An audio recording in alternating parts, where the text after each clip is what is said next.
Alright, so before I go ahead and start this review, just want to make it clear that I didn't actually review all of Volume 12 last time, since we're on Volume 13. So,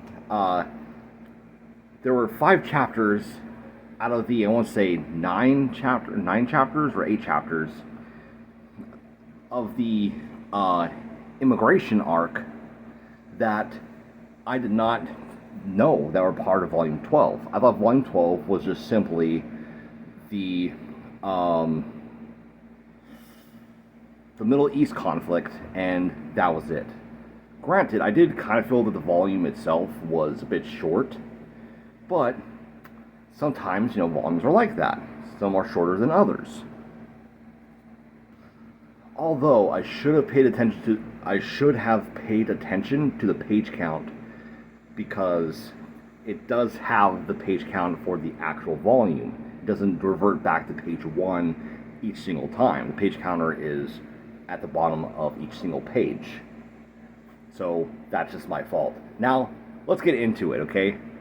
So, the immigration arc.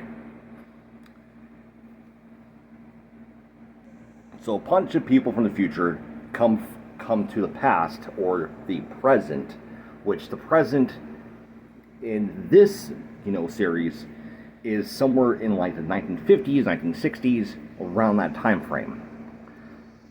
And we hear that from the people of the future, there was a nuclear war, basically World War III, and it changed the landscape of the entire world, wiping out a bunch of people, plants, animals, blah, blah, blah. However, plants started to resurface, became a lot more aggressive, violent, and the creatures that did survive were essentially insects that grew to 4 to 5 times their fucking size. So we're talking like, okay, better example of this is, you ever seen the movie things called Love and Monsters? You ever seen that? It's kind of like that, except for like the plants can attack you as well, not just the giant creatures. So what these people are trying to do is that they are trying to go back to a time before the nuclear fallout and hopefully prevent, it actually happening again. To prevent not history repeating itself, but for history from ever fucking happening.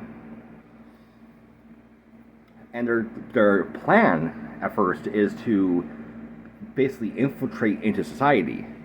But of course, Yoshimura, aka Cyborg 009, brings up the point of that this is essentially an invasion.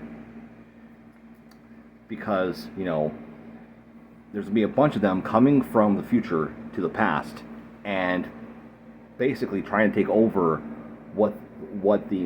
future to the past, which is the present, trying to take over the present.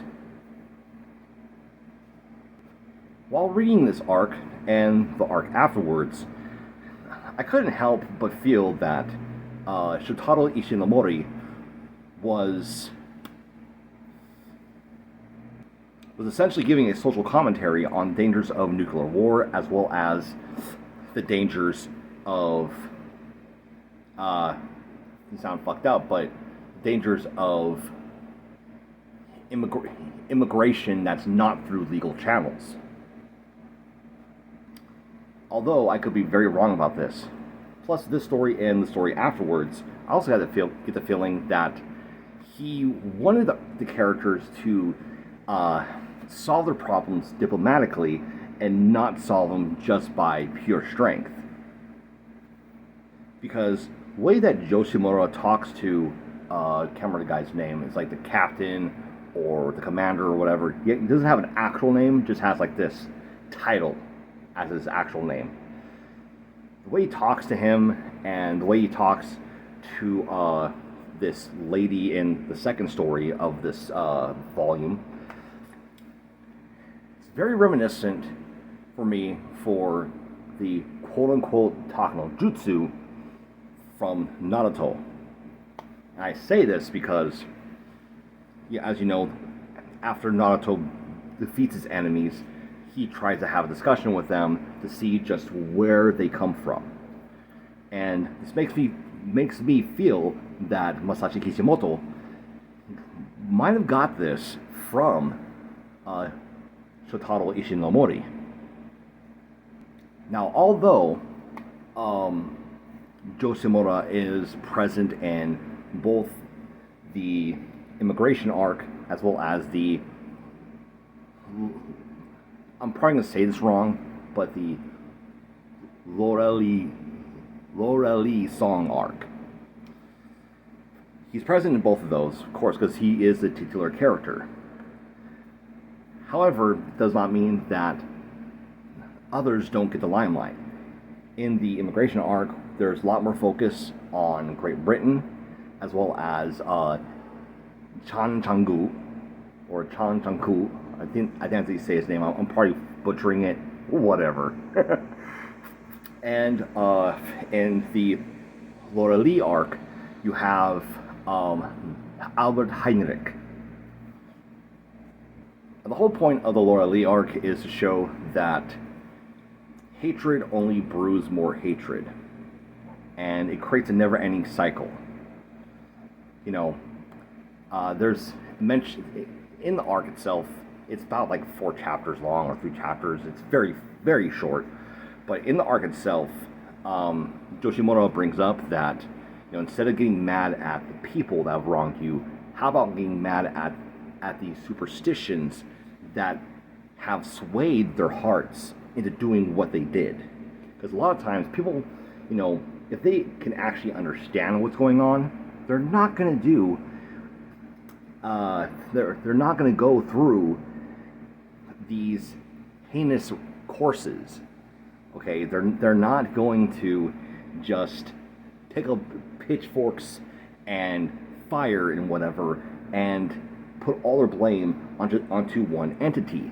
They only do this because it is an easy scapegoat. And usually a lack of understanding is where people, well, lack of better words, become fucked up. Now, one thing I like about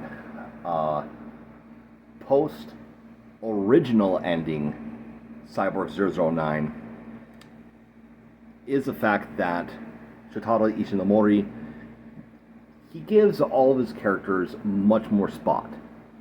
You know, much more things to do. The characters feel way more fleshed out than they did during the initial run of the story. During the initial run of the story, it felt the only character that actually was purely fleshed out was Yoshimura. But with these past, you know, chapters, arcs, whatever, since Volume 11, we've gotten to know the characters a bit more. And not to mention, it's nice that now they're not only referred to by their code names, but they're referred to by their actual names too. And with that being said, what do you guys think of Cyborg 009 Volume 13? Let me know in the comments down below. Thank you guys for watching. Hope y'all have a wonderful day. If you haven't already, subscribe to the channel and make sure you hit that notification icon. That way you'll know when I put out more content in the future. As well as give the video a thumbs up. It helps with the algorithm as well as makes me feel good. That probably doesn't really matter, but hell, I'm going to say it anyways. With that being said, I'll see you guys later. Ciao for now.